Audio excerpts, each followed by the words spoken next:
بسم اللہ الرحمن الرحیم۔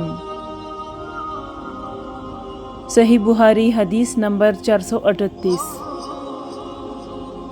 جابر بن عبداللہ رضی اللہ تعالیٰ عنہ سے روایت ہے کہ رسول اللہ صلی اللہ علیہ وسلم نے فرمایا، مجھے 5 ایسی چیزیں عطا کی گئی ہیں جو مجھ سے پہلے انبیاء کو نہیں دی گئی تھی۔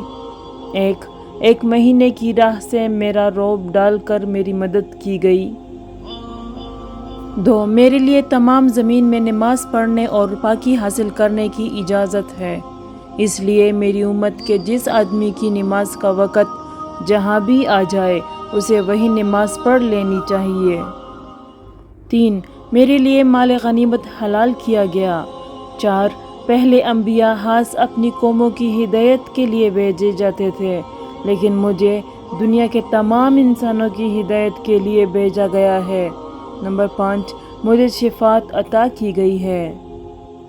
صحیح بخاری حدیث نمبر 440۔ عبیداللہ بن عمر نے بیان کیا کہ مجھ کو نافع نے بیان کیا کہ مجھے عبداللہ بن عمر رضی اللہ عنہ نے خبر دی کہ وہ اپنی جوانی میں جبکہ ان کے بیوی بچے نہیں تھے، نبی کریم صلی اللہ علیہ وسلم کی مسجد میں سویا کرتے تھے۔